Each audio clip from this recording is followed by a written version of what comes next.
an inductor when you supply a pure DC current. So we are going to go step by step.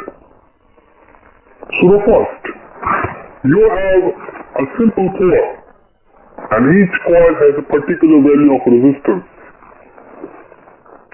Now what happens when you supply a current, a DC current? Well, of course you would say probably that it stores the energy in terms of electromagnetic fields. So as you know, that the current, when the current flows through a conductor, it produces a constant magnetic field surrounded by it. It can be acted like an electromagnet or solenoid. But here, in this learning outcome, our interest is to understand the alternative currents, or time-changing magnetic fields. With a pure DC supply, the inductor behaves differently or like alternative currents at the very start when you switch on and at the very end when you switch off the circuit. Now you have already seen the transient response curves for the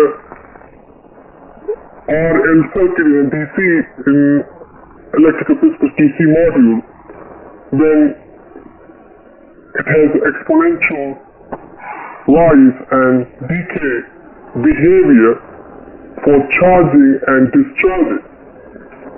Now that exponential rise is a change in current, and when you switch off, it's a change in current in an exponential decay method. Now what happens at that particular moment? That's what we are interested in. There's something interesting going on when you supply a pure DC current at the very start and at the very end. That's called self-inductance. And we don't talk about self-inductance when we talk about DC. So what is self-inductance? Well, self-inductance means an ability for a device or a coil that induces the voltage in it, that generates the voltage because of the change of current.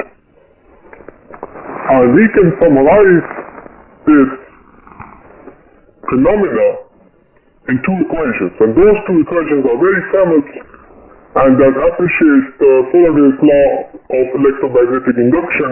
And what Faraday said, that the induced EMF, the voltage generated in the coil, is dependent on the inductance of the coil or number of turns of the coil.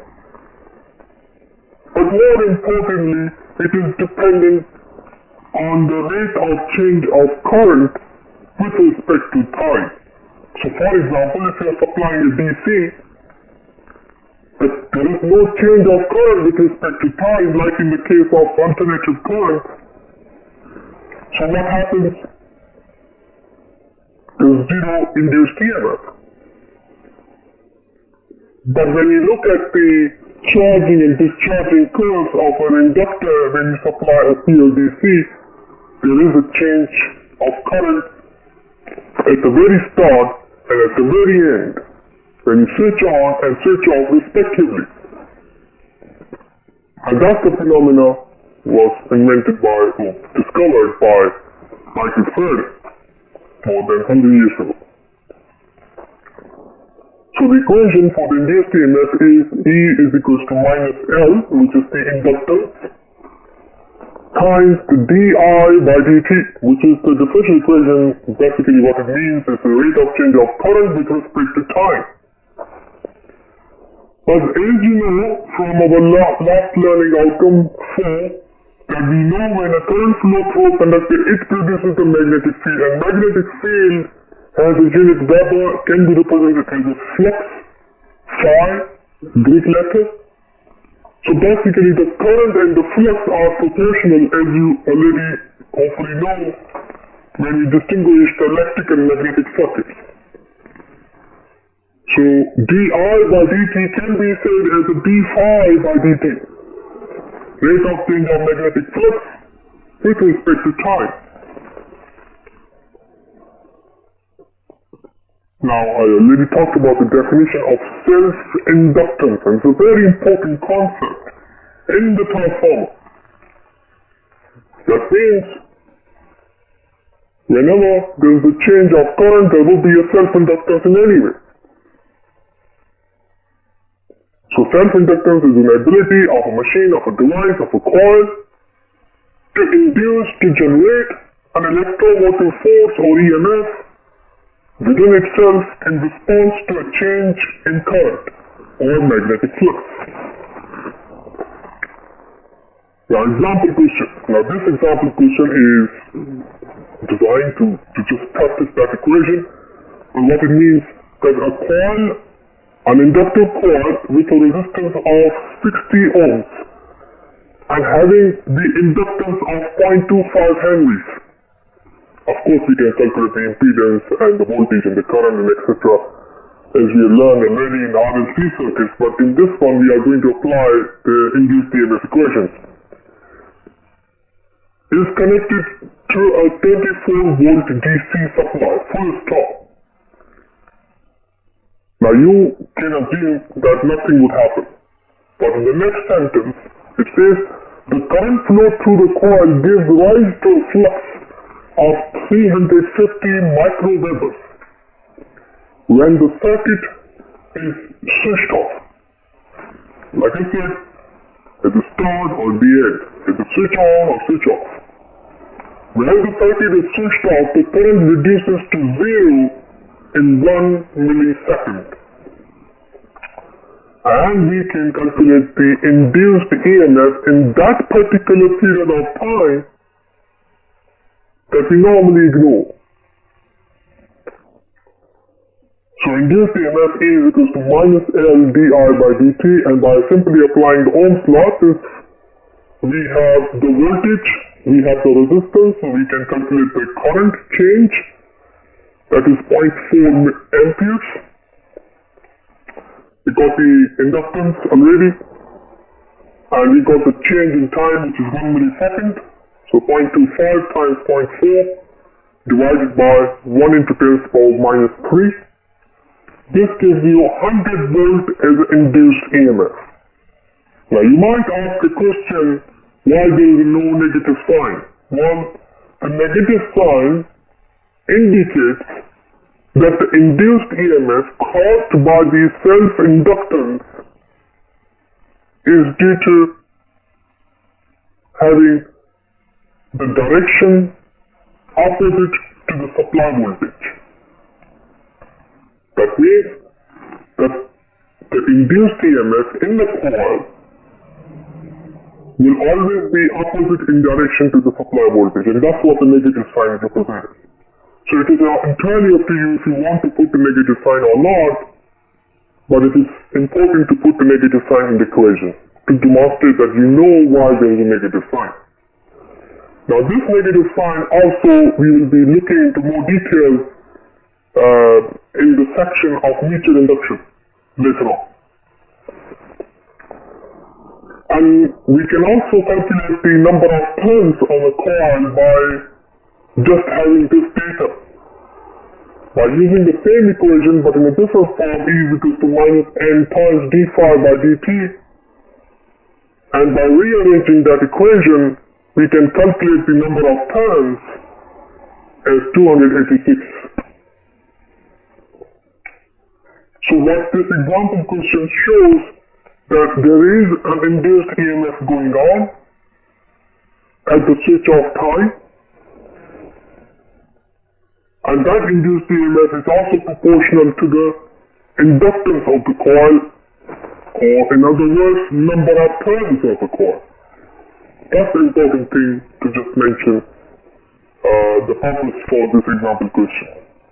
Now we are about to begin the power transformer. I always try to recommend everybody to start with the inventor, who invented the concept of power transformer that we use in our daily life. Still today, in high voltage transmission, distribution, utilization, even in the low voltage applications, just like in my last lecture I showed you the example of wireless charging method. Induction heating system, the low voltage substation transformers or coal mounted transformers.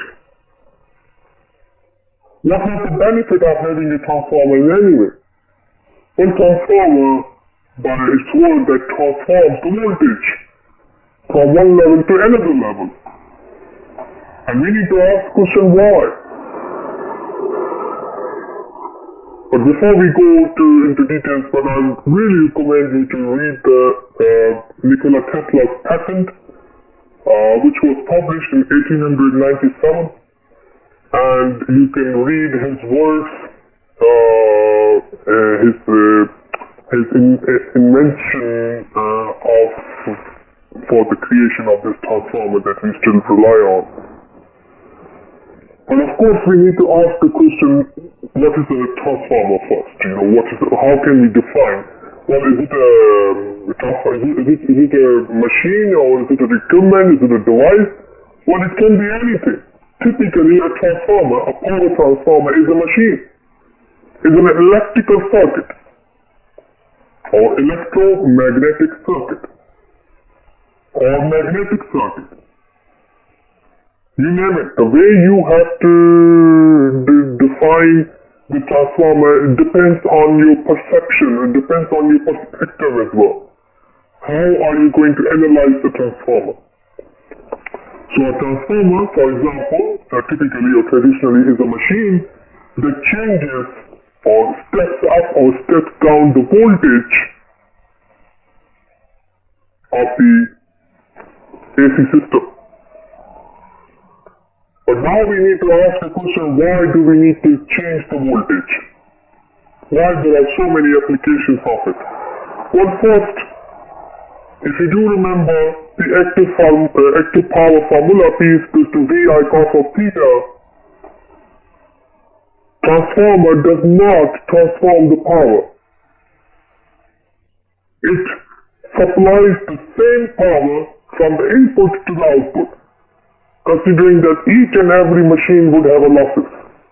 So it might be a little lesser output power in the real case scenario, but in the ideal case scenario, input power will always be equal to the output power.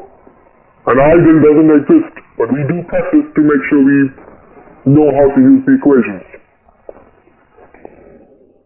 So the question relies to our active power equation, P is equal to VI cos of theta, and let's suppose cos of theta is constant, or is 1 for example. So if you increase the voltage, you've got to reduce the current in order to transfer the same power. So if you reduce the current, you can reduce the size of the conductors. And if you reduce the size of the conductors, you reduce the losses and the cost of the materials. And that was the war between Thomas Edison and Nikola Tesla more than 120 years ago. Then which system was better? DC system or AC system? The AC system is still we are relying on for over 120 years. Now, the second sentence, how the transformer operates. Under what principle? Well, the transformer operates on the principle of mutual inductance. We need to look into details what is mutual inductance, number one. And due to that mutual inductance only happens when there is a time-changing magnetic field. Now we need to look at the time-changing magnetic field as well.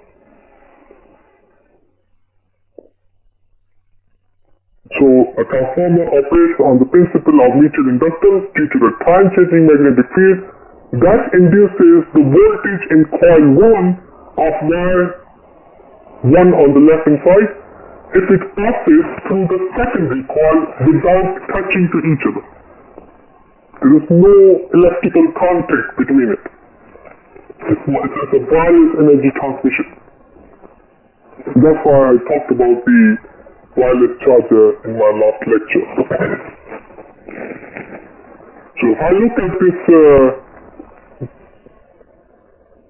sketch for a coil, and the coil 1, for example, if you supply the alternative current in coil 1, it would have the changing current, and the changing current would have the changing magnetic field. That means in the positive cycle, it would have the north and south poles. In the negative cycle, the poles changes. That's what the time-changing magnetic field means. So this time-changing magnetic field can actually first will induce the voltage in coil 1, but if it passes, or if the secondary coil or coil 2 places next to it, near to it, not touching to each other electrically, it would cut the flux in the coil 2. It will induce the voltage in coil 2. That's called mutual induction. That's the natural phenomenon.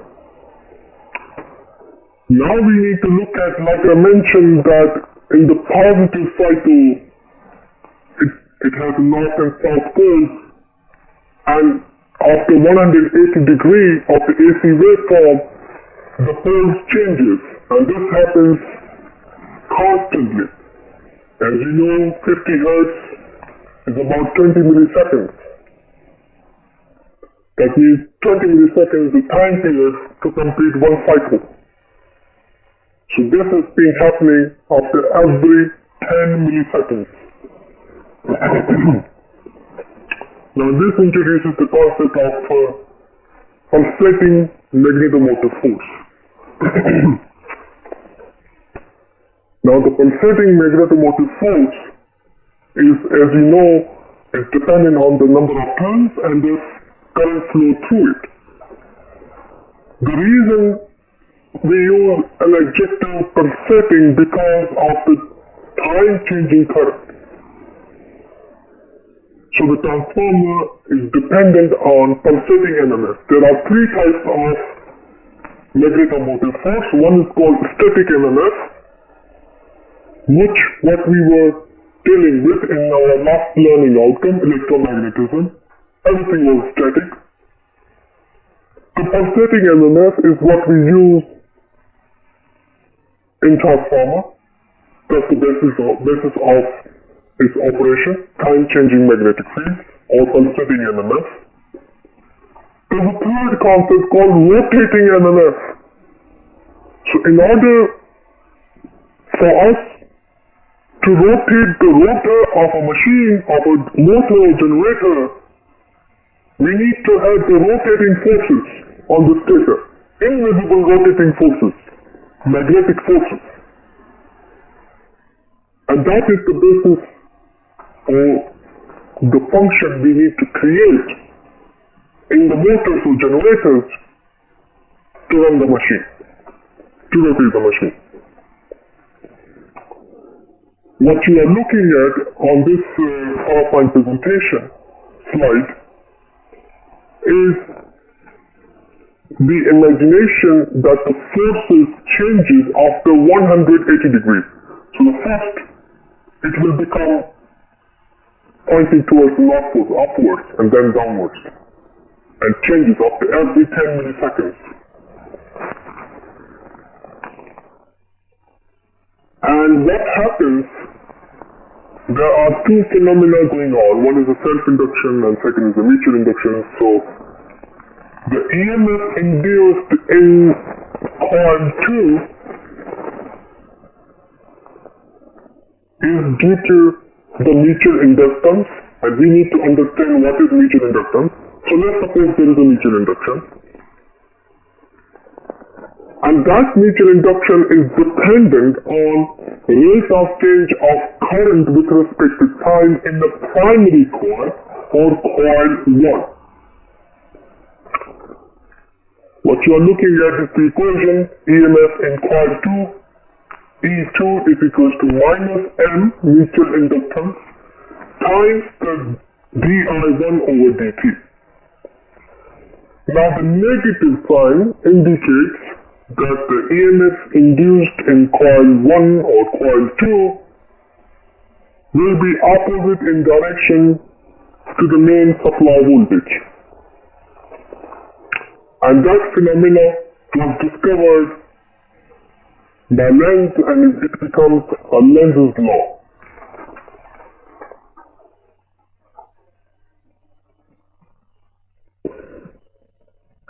Now the same equation can be explained in a different way.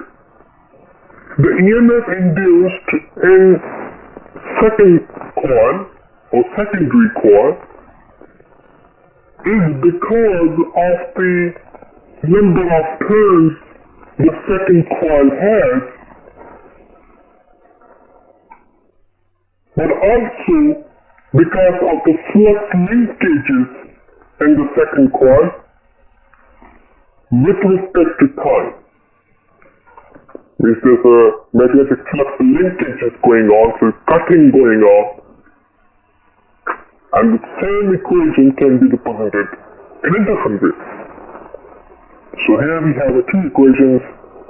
One is E2 is equal to minus N times di1 over dt, and second equation is E2 is equal to minus N2 times d phi 2 over dt. Now if we compare these two equations, we can substitute and find out the value of N, which is the interest to know what is mutual inductance,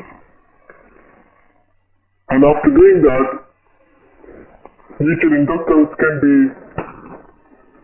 represented in a simple equation, which is N is equal to N2 times d phi 2 over di1. So what it means that the mutual inductance in Henry is dependent on the number of turns of a coil 2 times the change of magnetic flux linkage in coil 2 with respect to the change of current in coil 1. That's what is the mutual inductance, and I have also written that in words as well, in case. Now here is a simple mutual inductance example question. It says to determine the following value of induced EMF in a secondary coil, E2, when the current in primary coil changes from 5 amperes to 1 ampere. D is called change. So what would be the change between 5 and 1 ampere? So that would be a 4 amperes DI. Which DI? DI1. And the DT is, because it says 50 milliseconds, so that's the change in time. And the mutual inductance between the coil, so N is given, is 0.5 Henry. What we have to calculate is the value of induced EMF based on these parameters. So to calculate the value of induced EMF, E2 is equals to minus M, so there should be a negative sign here in the equation, like I mentioned before. So I apologize, please do consider the negative sign in this equation. And DI1, which is 4 amperes, the change in current in primary coil, and the DT is the change in time, which is given 50 milliseconds. So this gives you induced EMF on that particular moment when the current changes is 40 volts, minus 40 volts, or 40 volts. You've got to use the negative sign in the equation. Part number B says calculate the number of turns in coil 2. When the flux linking the coil changes from 12 to 2 milliwebers. So 12 to 2 milliwebers. So what is the change between 12 and 2? It's 10 milliwebers. Or you can simply subtract 12 minus 2, that's 10 milliwebers. So to find out the number of turns in coil 2 and 2, we use this mutual induction equation. By rearranging that equation, we got the parameters and we can calculate the number of turns of the secondary coil. It can be applied to practical circuits as well. Part C says calculate the rate of change of flux linking coil 2. On the rate of change of flux linking the coil 2, what we are interested in, the d phi by dt. Rate of change of flux with respect to time. So we have the equation E2 is equals to minus n times d phi over dt. By rearranging that equation, we can calculate d phi over dt by just dividing 40 with 200. This gives us a value of 0.2 Weber per second. The reason the unit is Weber per second because it is a change of flux which is Webers with respect to time, that's why Weber per second.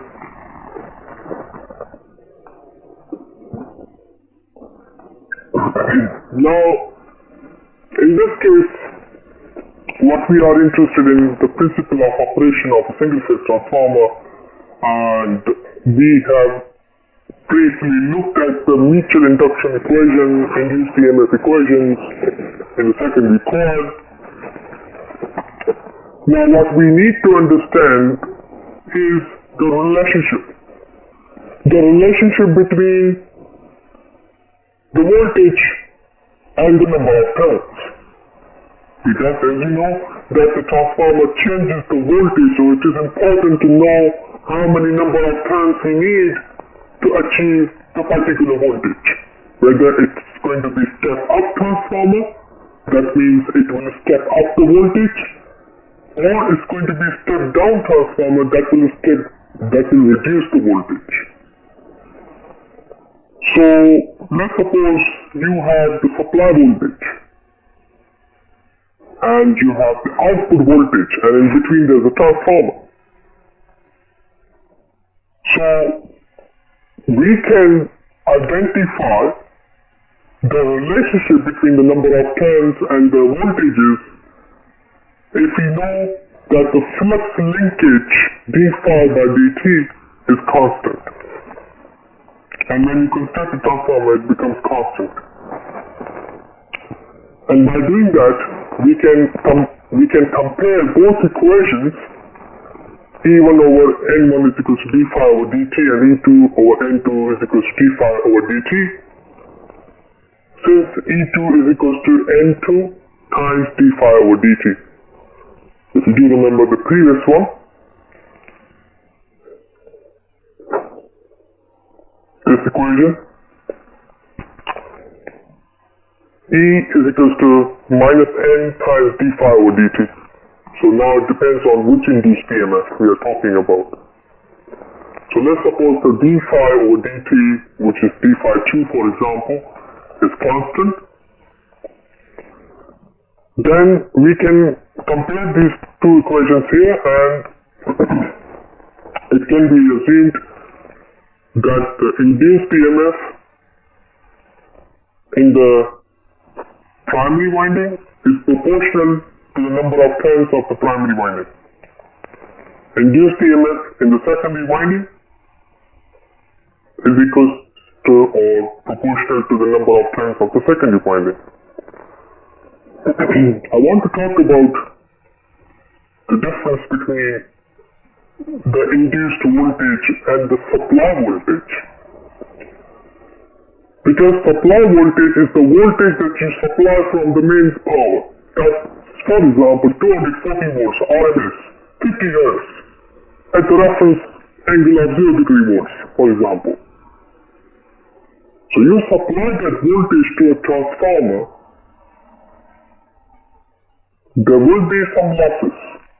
Losses due to the core, due to the windings, resistance, leakage reactance, etc. And then finally it will reach to the primary coil.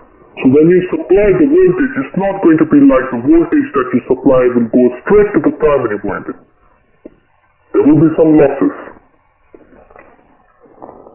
So the terminal voltage V1 and E1, which is the induced voltage in primary winding, in the real transformer, in the ideal transformer, they are the same, because that is the topic of our concern, to analyze the ideal transformer, where your terminal voltage V1 and E1 would be equal. But when we study the real transformer, then the V1 and E1 would no longer be equal. So that's something I need to really clarify, because in the next semester when we study the transformers, real transformers, then there will be a similar discussion. So at this moment, we can assume that E1 over E2 is equals to V1 over V2 is equals to N1 over N2. Since the current flows through the conductor and the number of turns, both are balanced in the primary and the secondary windings. In other words, the power is equals to V times I. So if it is V1 I1, then V2 I2, we can come up with a relationship which is I2 over I1 is equals to V1 over V2 is equals to N1 over N2. So there are two ways we can relate the current to the number of turns. So one method is here. So primary ampere turns must be equals to the secondary ampere turns if you want to balance the circuit of a transformer. Then by rearranging this equation, it can be said that the I2, the current in the secondary coil, is proportional to the number of turns of primary coil, and the current in the primary coil is proportional to the number of turns to the secondary coil. So by combining this equation and this equation, we can come up with a unified equation. Now this unified equation is a little bit incomplete because, like I mentioned, that we will be analyzing the ideal transformer. This equation is valid to a real transformer and also ideal transformer. But the only difference is you need to say that the V1 over V2 is equals to E1 over E2 is equals to N1 over N2 is equals to I2 over I1. In other words, there is no difference in the ideal transformer between the terminal voltage V1 and E1. And the same thing applies, there is no difference between the E2 and the output voltage in the ideal transformer. Now this was all about the equations to understand the relationship between the number of turns and induced EMF, mutual inductance, time changing magnetic fields. But now we are going to construct a single phase transformer. Now this will also be relevant to a real transformer, because in order for us to construct the transformer, we have to be realistic. Right. So let's start the construction of a transformer. There are two main types of construction. We call it core construction. One is called core type, which is on the right hand side, And that core type has upper yoke, lower yoke, and the lens, the outer lens. There we can wind the primary coil and the secondary coil. But as you can see on the right hand side, that there is an air gap. And you do know that the reluctance would be higher if you have a higher air gap. We try to reduce the air gap. And we will be looking at these phenomena more in detail later on.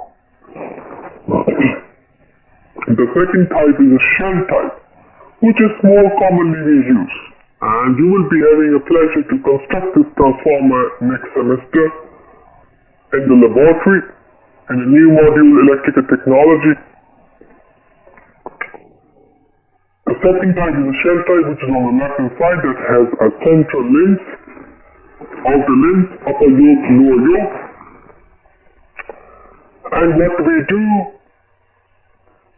in this type of construction, we can construct a small or low voltage transformer.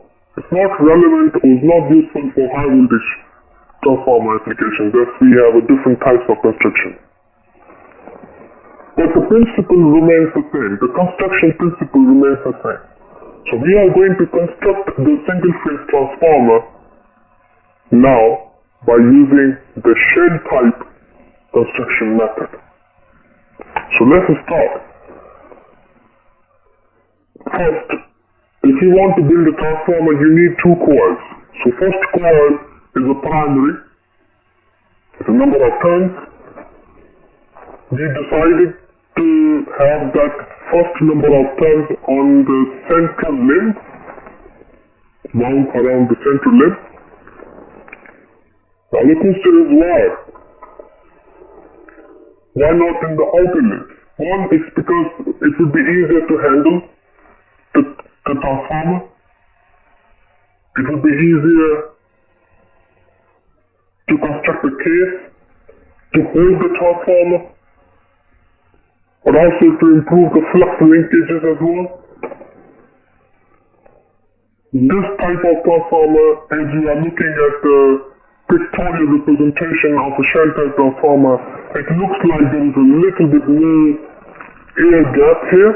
We try to reduce the air gap as much as possible to reduce the reluctance. So this is the primary winding. Well, this primary winding is made of what? Copper? Copper material. That's the most commonly material we use. But there's one more important detail we need to remember, that it's not only copper.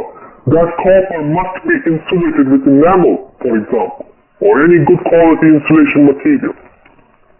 It has to be insulated. So we use the word copper wire enamel insulated. Then we need to apply the masking tape. Now the question is why we need to apply the masking tape. Well, it's to protect the winding, to separate or to insulate the primary and secondary winding. That's why we need to apply the masking tape. Like I said, this is the method suitable for low voltage application. For example, if I want to step down the transformer 24 volts to 8 volts, that's a low voltage application, or a low voltage type of transformer, where we can use these methods. But in a high voltage application, we've got to use oil, natural ventilation methods, and so many complex methods to cool it down, to separate from the primary and secondary winding, to have a paper insulation, whether it's a cylindrical or disc type construction. That is a topic of interest in the high voltage application. But now we need a secondary coil. Now the secondary coil must be top on the primary coil.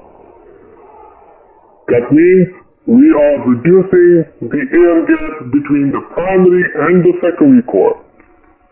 That's the number one reason, and probably only reason we need to apply the primary winding and secondary winding on top of each other. Second, the use of masking tape and insulated copper connectors is to make sure that it should not create any electrical contact, because that would be a disaster. That would be a short circuit of a transformer. Sometimes people get confused that the primary and the secondary windings are electrically connected to each other. That's not true. It's a short circuit. So we have to insulate the primary and secondary winding to a level even when it heats up. Because when the current flows through connector, it will produce the I2R loss. It will produce the heating effect. So we have to protect the primary and secondary winding to avoid the catastrophic short circuit. And then we have to apply the masking tape again to just make sure that primary and secondary winding are intact. They should not move. Now, there are more questions.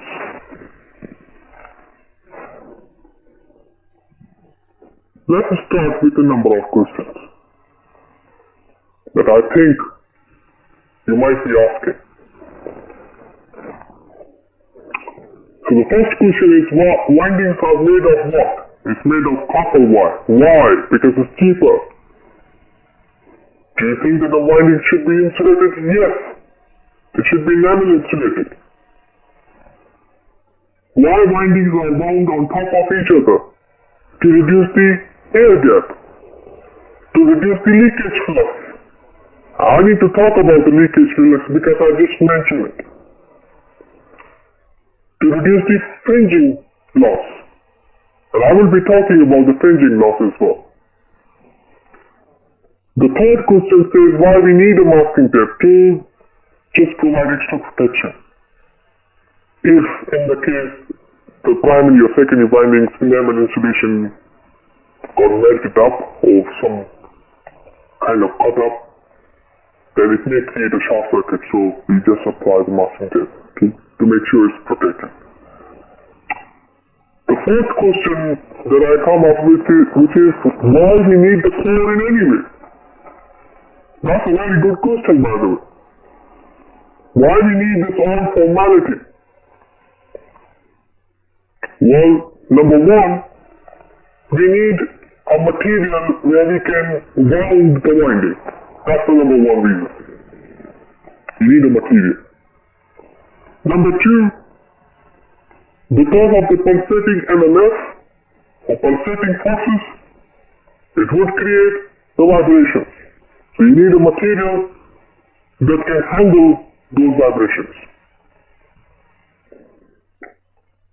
And the third, we need to make sure that the flux linkage, rate of change of flux with respect to time, should not be escaped in the air. We call it leakage flux.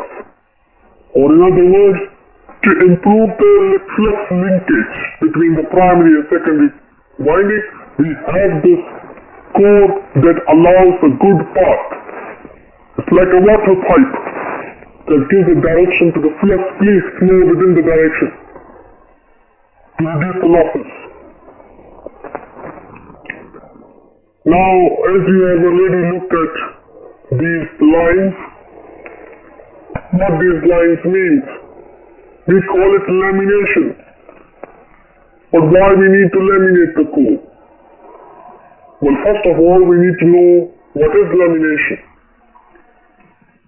The lamination means you have a piece of material either made of ferromagnetic core, iron, nickel, or highly permeable material, stainless steel. You've got to cut that material into as many slices as possible, and each slice must be insulated to each other. And now the question is why? To reduce the eddy current loss. What is eddy current loss then?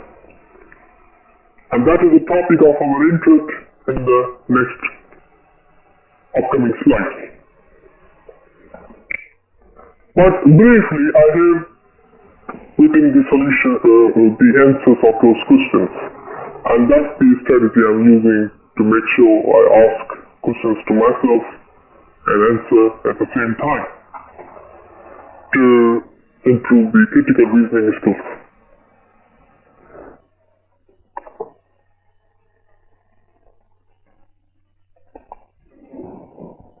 Now obviously you will be thinking that there's so many losses going on here. The leakage flux, the fringing loss, the eddy current loss, the I-square-R losses, and the material that it has to be made of is stainless steel, highly permeable. And there's a new term which is called hysteresis loss. So I need to talk about these things. So this transformer is not perfect because of the losses in a single phase transformer. Now we will be doing calculations more in detail in next semester, but I want to briefly mention, by taking advantage of this time, that we know what we're doing. I just want to mention that in the ideal transformer, none of these losses occur. It's like a 100% efficient engine. Nowhere in the world is a 100% efficient engine. You might achieve 98%, 99%, or not 100%, according to laws of conservation of energy. So the first loss we need to look after, which is the I-square-R loss, copper loss, and that is due to the copper, the conductor's material, which has a particular value of resistance, and that creates heat. So that's the number one loss, straightforward. The second loss is called hysteresis loss. I was talking about permeability last week. I was saying how easy it is for a material to establish the magnetic field and how easy it is for material to demagnetize the magnetic field or de-establish the magnetic field. Permeability. We have also looked at the relationship between permeability and B and H. We call it the BH curve. And that BH curve is relevant to hysteresis loss. Because if you have an iron core that might store the magnetic characteristics within it when you supply an alternative current, and that storage would create the opposition within it, and the result is heat power loss.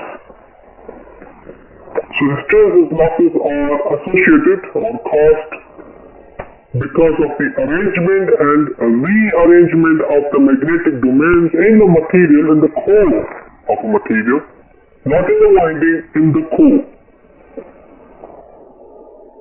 during each half cycle of the alternative current.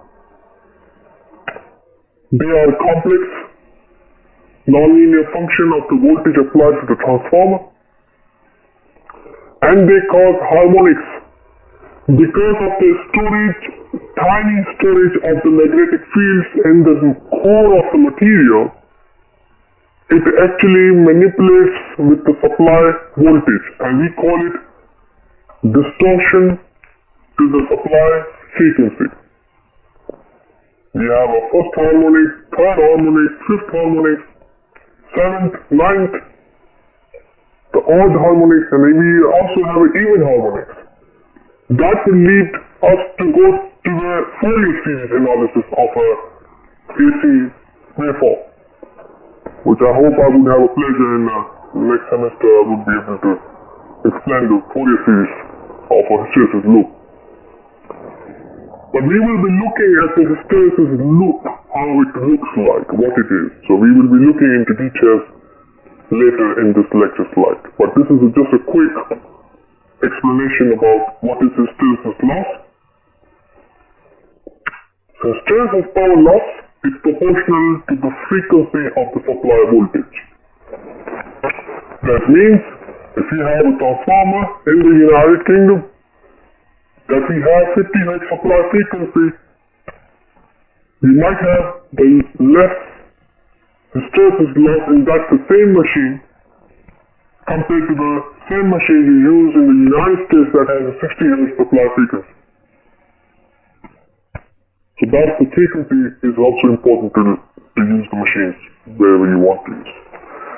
The third loss is the eddy current. So I just mentioned that we have to cut the core into many pieces, slices, and laminate each slice to each other. And each slice must be insulated to each other to reduce the circulating current. Now what is circulating current? Now remember, this alternative current is not straightforward. When I talked about the self-inductance, induced EMF, so whenever alternative current or pulsating EMF flows through the winding, through the material, it would have its own induced EMF. So basically, the eddy current can be defined as a current that flows through the material, the core of a material, and because of the self-inductance, because it induces the voltage within it. And the eddy current power losses are inversely proportional to the square of the lamination. More laminations we would have, lesser the eddy current losses we would have. The fourth one that I mentioned is the leakage flux, the flux which escapes from the core winding that do not link to the secondary winding, or that is not useful. It's called leakage flux. And the fifth one is fringing loss. Well, fringing is due to the air gap.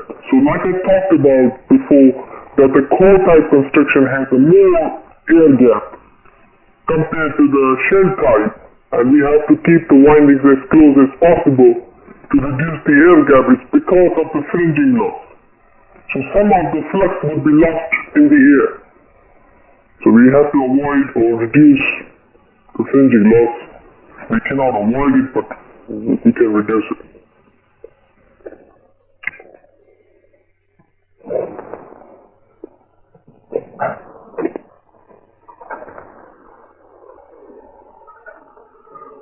So now it is time to just look into a little bit details on the losses, and we will be discussing these losses with more details in next module, of course, in the next semester. But of course now, so far, if we can summarize, there are basically three types of losses. One is the I-square losses, and second, the iron or core losses, that consists of hysteresis and eddy current losses. And the third is the leakage flux, where also fringing comes into effect as well.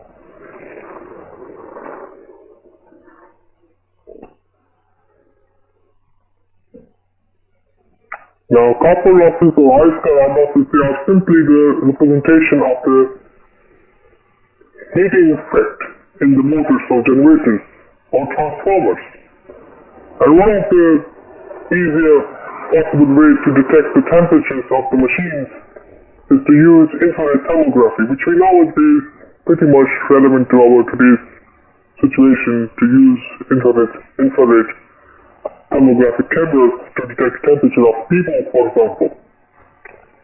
It has a wider application, but it also has the lower accuracy as well. It depends on the quality of the camera.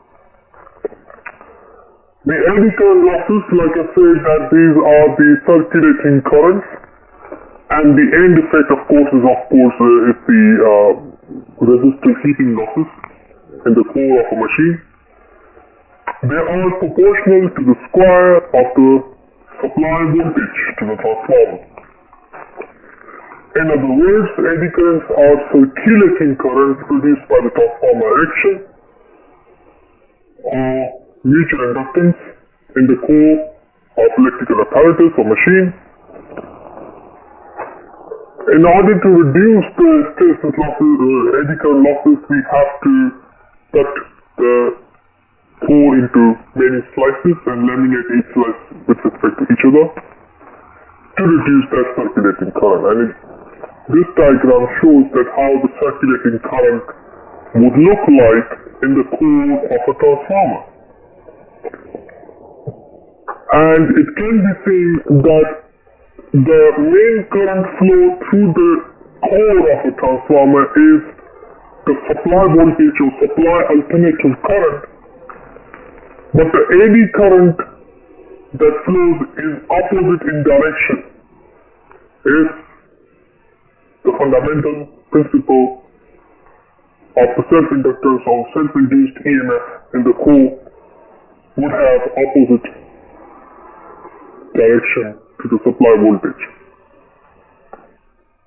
And by cutting that the same core, we can reduce the circulating path, as it can be seen on the right hand side compared to the left hand side of the solid core.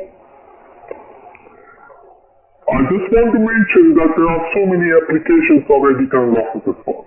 It's not only a losses, but there are actually devices that you can search on YouTube.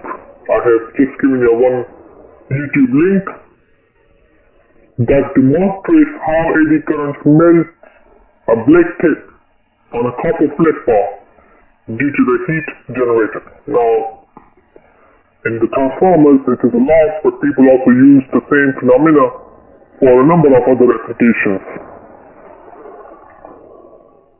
Well, the easiest possible solution to reduce the circulating current is to reduce the number of circulating paths. And that can be done by slicing the core into as many pieces as possible and laminating, insulating each slice with respect to each other. That would improve the resistance.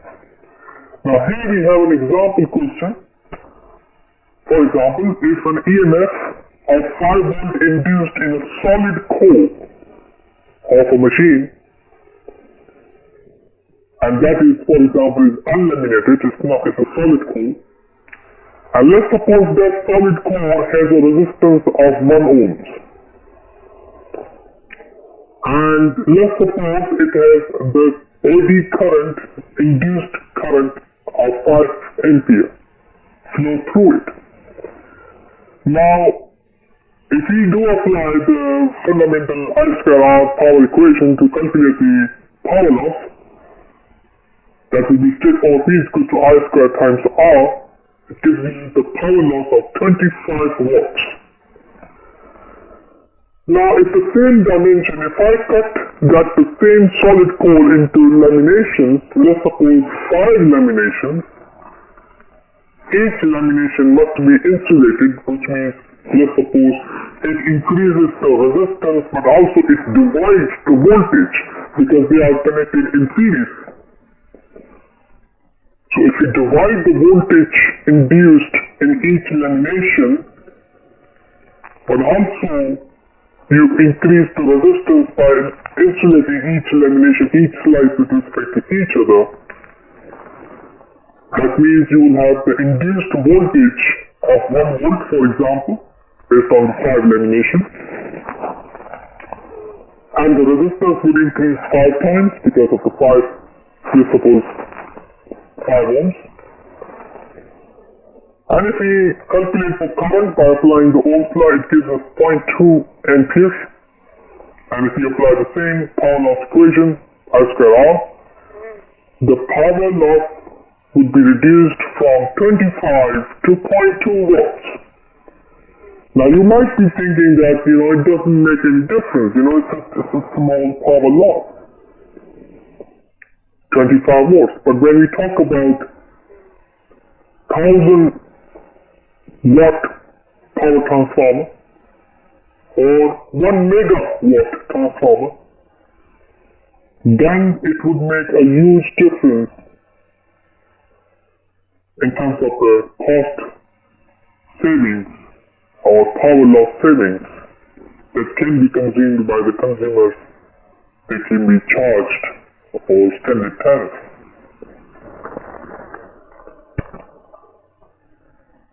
So that would be the power loss of each, for example, 0.2 for each lamination. But if you do add up those individual power losses because of individual voltages and the resistances, that would be the power loss of 1 watt. So that's a total reduction from 25 watts to 1 watt. In other words, the core power loss is proportional to the square of the cross-sectional area. It makes a huge difference when you increase the cross-sectional area for certain reasons, like to reduce the vibration in the transformer, to improve the insulation, to improve the flux linkages. You've got to consider the resistance of the core, you've got to consider the eddy current as well. But that, of course, is dependent on the resistivity of the material as well. Now, the second, again, the core power loss, the second part of the core power loss, or iron loss, is the hysteresis loss. And I have already discussed about briefly the hysteresis loss, which is the arrangement and rearrangement of the magnetic domains within the core of a transformer or material. You can reduce the hysteresis loss by increasing the permeability of material, and the best so far material we use is stainless steel. There are other good materials available in the market, but the hysteresis losses we can reduce it. But it can be represented, it can be calculated using oscilloscope, and we will be doing this when we construct the transformer next semester. And we will be able to see the hysteresis loop of a transformer. And that's how it would look like, the complex hysteresis loop. We call it BH curve. That's what I mentioned in my last lecture, BH curve. Now you do know what is B and what is H. B is the magnetic flux density, H is the magnetizing force or magnetic field strength.